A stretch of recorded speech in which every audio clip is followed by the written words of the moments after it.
vote this time, get us in. Once we're going to fix the country, and it's not going to be important for you to come, and we're not going to need you voted, but we need the votes now.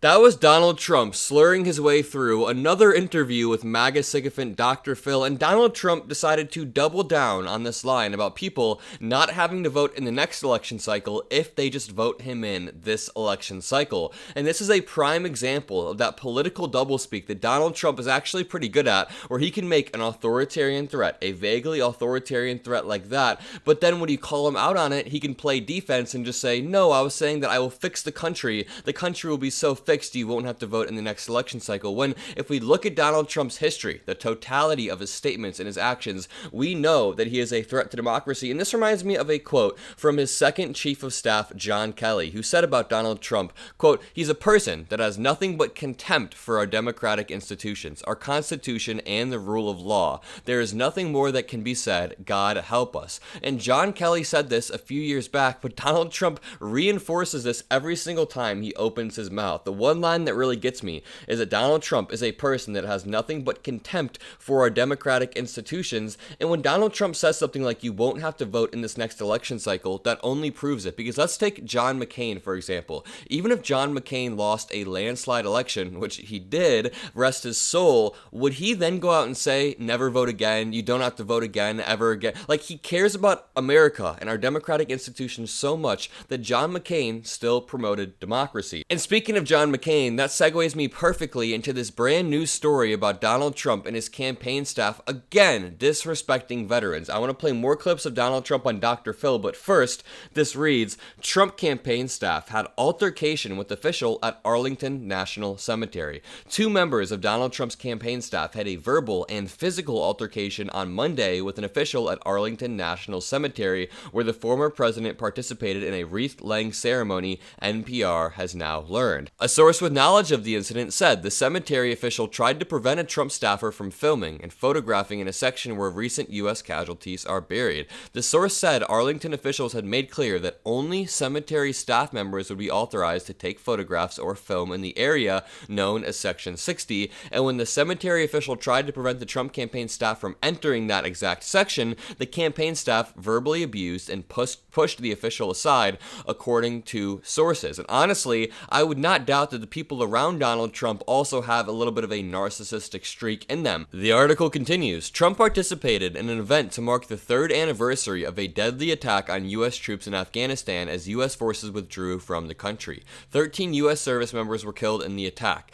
The Trump campaign has blamed President Biden and VP Harris, but people that worked closely with Trump have said that Trump also has some of the responsibility. And the thing is, there was a photo from this photo shoot where Donald Trump is holding up a double thumbs up, and I could excuse that photo, even though I hate Donald Trump, but when you have that photo in totality, you combine that with Donald Trump's repeated marks about John McCain, repeated marks about veterans being suckers and losers, J.D. Vance undermining Tim Walz's experience, Donald Trump's campaign staff disrespecting veterans on that same day. When you combine all of this, it paints a picture that leaves a pretty bad taste in your mouth. And Donald Trump deserves no charitability, so when he does do that double thumbs up, I say, it was a terrible thing. Make sure you leave a like if you agree. In a statement to NPR, Stephen Chung. Every time I say the name Stephen Chung, it's him denying that the Trump campaign blended up a baby animal or something. Stephen Chung, the Trump campaign spokesman, strongly rejected the notion of a physical altercation, saying, quote,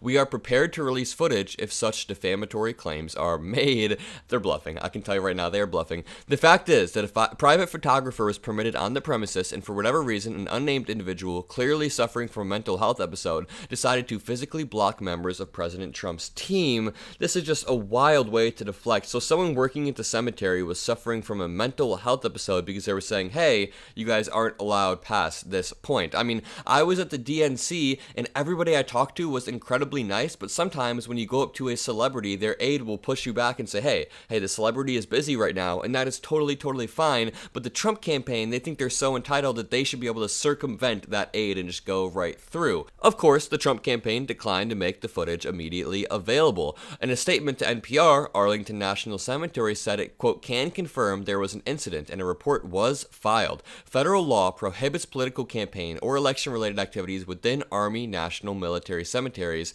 to include photographers, content creators, or any other persons attending for purposes. And honestly, that makes a lot of sense. That is very, very rational. Federal law prohibits political campaign staffers from taking photos inside the cemetery, so they must have prepped a worker or an aide and said, don't let them past here. Federal law prohibits that. That would be our ass. And then Donald Trump in his campaign thought they could circumvent that, and some aide was probably put in a bad position. By aide, I mean some staffer at the cemetery. But let's watch this clip of Donald Trump talking about windmills. They have all sorts of nice contraptions, but they don't have wind is fine, but it kills the birds, it destroys the fields. Destroys the fields, what it does. You know how economists and various, they go over it. Wind is the most expensive energy in the world, and the environmentalists love it. Why do they love it? It kills all the birds. Walk to the bottom of a windmill and take a look. It looks like a bird cemetery.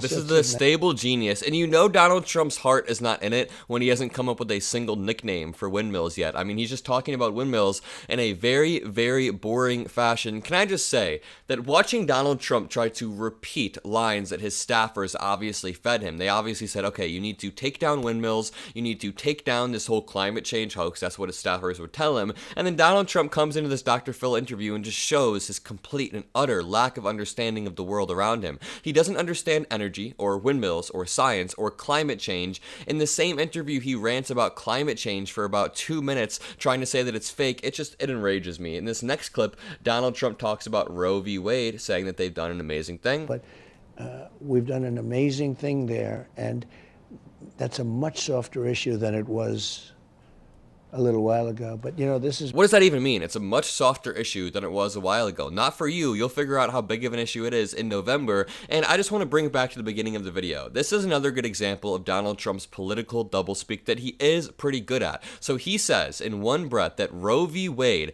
everybody wanted Roe v. Wade overturned, and it was a beautiful thing that happened. But then when a 10-year-old gets raped and has to cross state lines to get an abortion, Trump will engage in that political doublespeak and say, well, no, that's not what I want. I just want to leave it up to the states. And when he says leave it up to the states, again, it's political doublespeak because those states are all open to taking the most extreme measures. So Donald Trump has a clever way, I don't want to use the word clever, but he has a way of saying two things at the same time that can appeal to multiple bases. So he can appeal to his evangelical voters with the most extreme abortion rhetoric, but he wraps that extremist rhetoric in something that he can say is moderate, leaving up to the states. At least that is my takeaway from how Donald Trump engages with politics and how he manipulates the media. If you like what I do, if you appreciate my videos, all that I ask is that you leave a like, comment a blue heart, hit that subscribe button so you can become a part of this beautiful community that we're building heading into this election. I have now opened memberships if you guys want to help support my IRL live streams of the DNC and on the ground.